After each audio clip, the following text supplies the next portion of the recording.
Olá, começa aqui o Religare Conhecimento e Religião.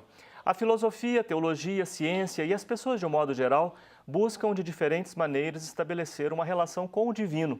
Para falar sobre mística e sobre a negação conceitual de Deus e seus desdobramentos, eu recebo Luiz Antônio de Araújo. Seja bem-vindo, Luiz.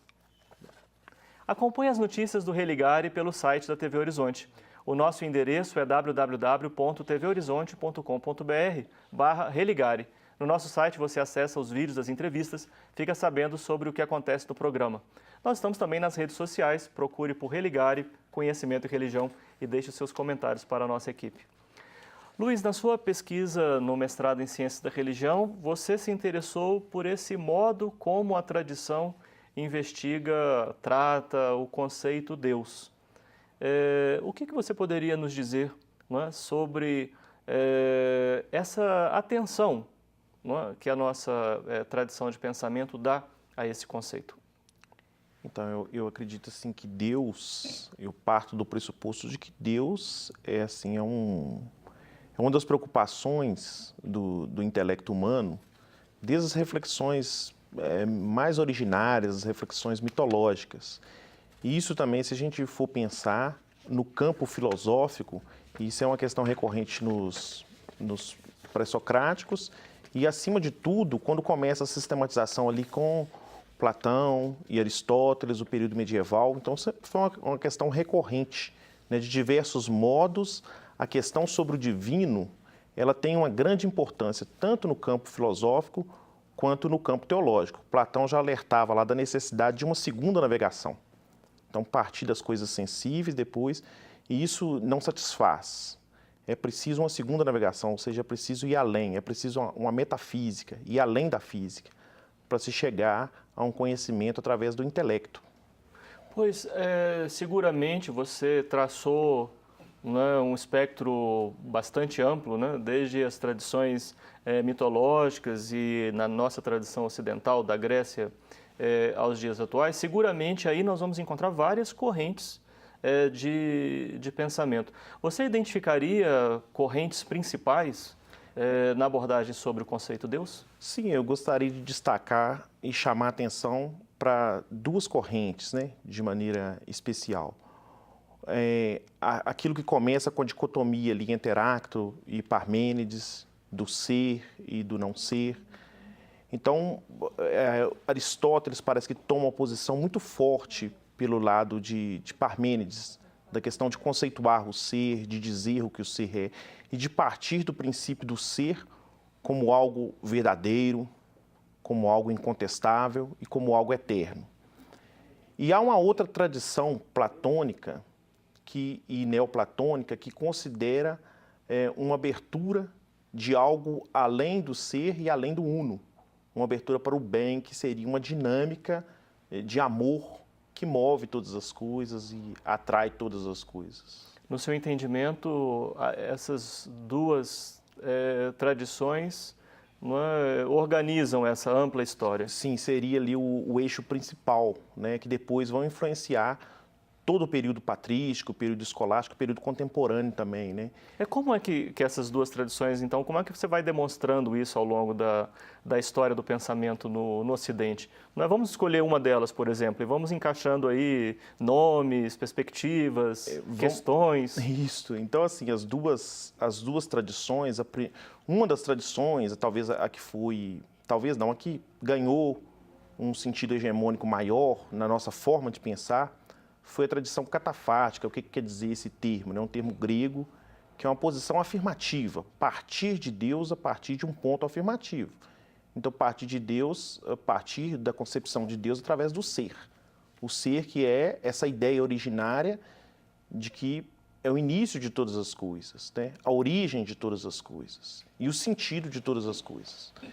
Então, isso foi posto por Parmênides em primeiro lugar e Aristóteles tomou isto como, na metafísica, ele vai desenvolver essa realidade, né, de uma ciência primeira que investigaria o ser enquanto ser, que seria a filosofia primeira ou a teologia, que se ocuparia da questão divina. E se ocuparia dessa questão dando nome, categorizando. Aristóteles chega ao máximo grau do pensamento ali, afirmando que o motor imóvel é o sentido para que todas as coisas se movem, né? É a realidade perfeita. Então, isso vai influenciar, vai influenciar todo o cristianismo ali, de certa forma. Eu cito a profissão de fé do Concílio de Nicéia em 315. Né? Essa profissão de fé ela é uma profissão baseada na conceituação. Né? Deus é Pai, é bom, é verdadeiro. Então, assim, se conceitua, se procura elementos para dizer o que Deus é. Né? Partindo também de uma dimensão bíblica de Êxodo. Eu sou aquele que sou. Então, Deus é o ser. E Deus passa a ser identificado como ser. Essa tradição você está chamando de tradição hegemônica. Isto, é uma tradição... Um pensamento filosófico e teológico do Ocidente. Isto, que perdurou durante séculos, né? Influenciou a nossa cultura e influencia também as pessoas comuns, né? Do dia a dia. Quer dizer, a nossa mente fica um pouco conturbada quando nos distanciamos do ser. Né? Nós não estamos acostumados a calar, mas nós estamos acostumados a falar sobre aquilo que Deus é. Né? As religiões, os dogmas, os ritos, os sacramentos, né? Sempre a palavra, a força da palavra, a força do Logos, do Evangelho de João. Então, essa tradição influenciou um nome forte também, que seria Tomás de Aquino, né? Que tomou partido disso e ali ele sistematizou toda uma teologia em torno disso. Até mesmo nós podemos perceber as provas da existência de Deus, ou as vias, né, para se provar a existência de Deus. Então, Todas as tentativas de estabelecer provas ou vias da existência de Deus fazem parte dessa tradição? Fazem parte dessa tradição. Né? A Santo Anselmo, nós podemos considerar assim, aquela prova, né? A prova ontológica, né? O sentido ontológico, o sentido do ser. Né? Então, Santo Anselmo fala que Deus é aquela ideia da qual nada maior nós podemos pensar. Então, o conceito se torna uma força, né, de sentido nessa tradição, que é a tradição catafática. Então, você diz que isso faz parte da história do pensamento, é objeto de estudo de filósofos, teólogos e teólogas, mas também das pessoas. É hegemônico também no âmbito cultural, popular. E isto, por ser uma influência da tradição teológica dominante do período medieval, e a gente observa os resquícios no cotidiano das pessoas, né? As pessoas se sentem encorajadas a falar sobre Deus, a falar quem Deus é. Deus é bom, Deus é eterno. Então, Deus é juiz, é salvador. Então, nós temos conceitos para falar e somos encorajados no dia a dia das pessoas comuns a falar sobre Deus. Essa coragem vem dessa filiação a uma tradição hegemônica que você está dando o nome, né? Catafática. Catafática, que trouxe toda uma herança, né? Uma herança cultural do nosso modo, o modo ocidental de pensar, né? Da metafísica clássica, e isso se impôs, de certa forma, aí como um modo de pensar Deus na nossa cultura ocidental. Agora, você falava então da outra tradição, então, que não hegemônica, né? Qual é o nome dela? É a tradição apofática, que é o apofático do grego, quer dizer negação. Então, também conhecido como teologia negativa. E essa tradição... Essa expressão é mais recente. É mais recente, né? Tomou-se, mas o apofaticismo quer dizer isso mesmo, é negação, que depois virou teologia negativa, já é uma tradição, é uma linguagem mais recente, né? Um termo mais recente. Mas a tradição negativa, ela remonta ali à teologia platônica, né? Então, ali a gente pode perceber que na teologia platônica, Platão concebe o mundo das ideias, a realidade física em detrimento da realidade metafísica, ou as coisas sensíveis, das coisas... Então, esse paralelo que Platão faz... As sensíveis das inteligíveis. Das inteligíveis. Sim. Então, Platão faz esse paralelo para poder dizer que que a gente vai partindo da experiência física, da experiência dos sentidos, para a experiência da inteligência. Mas que há um momento em que a racionalidade, que algo escapa à razão.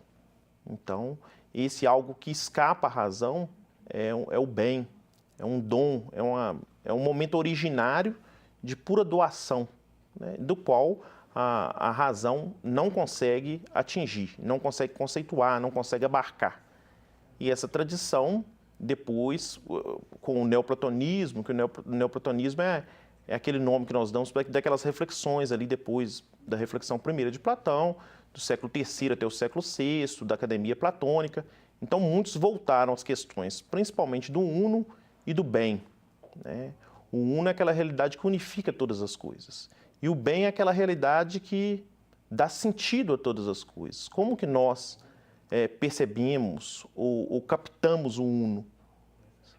E Platão fala que pela inteligência nós chegamos a um patamar, mas não compreendemos. Há algo que escapa e esse algo que escapa é que se foca nesse sentido da negação. Sim. E do bem como realidade, de não pensar Deus como ser, mas Deus como um sem porquê, como uma doação. E na experiência popular, isso se expressaria de que forma? Na experiência popular, se expressaria naquelas coisas que a gente às vezes não encontra sentido, né? Às vezes uma morte prematura de uma criança, né? Uma coisa um grave acidente. Quando o silêncio se impõe. O silêncio se impõe. E às vezes ali naquele momento a gente não consegue entender por meio das palavras ou por meio da razão. Eu estou conversando com o Luiz Araújo, nós estamos falando sobre mística especulativa. Nós vamos fazer um breve intervalo e voltamos já.